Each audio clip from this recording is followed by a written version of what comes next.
Ever wondered how to play chess? This ancient game, a battlefield for the mind, has intrigued countless individuals across centuries.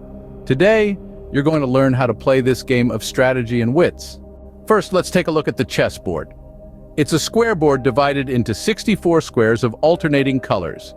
The squares are arranged in an 8x8 grid, much like a checkered pattern. The game begins with each player possessing 16 pieces, 1 king, 1 queen, 2 rooks, 2 knights, 2 bishops, and 8 pawns. The pieces are set up in 2 rows.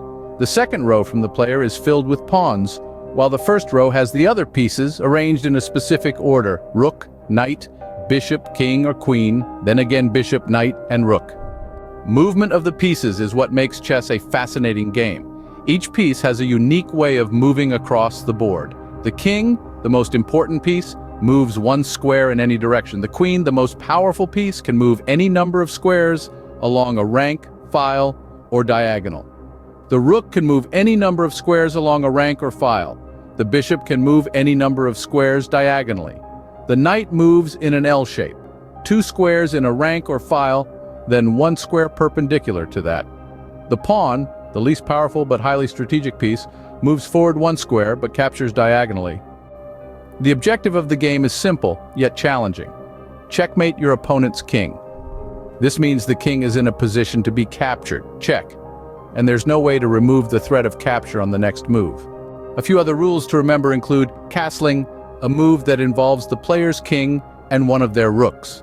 This is the only scenario in which a player can move 2 of their own pieces at the same time. There's also the en passant rule, which applies when a pawn moves 2 squares forward from its starting position and lands beside an opponent's pawn. The opponent has the opportunity to capture the first player's pawn as if it had only moved 1 square forward. And of course, there's pawn promotion. If a pawn reaches the other side of the board, it can be promoted to any other piece except the king.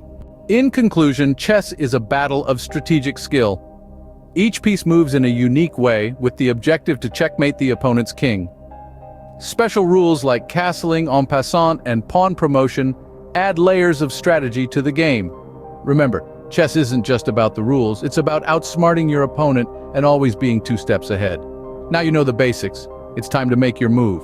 The game of kings awaits.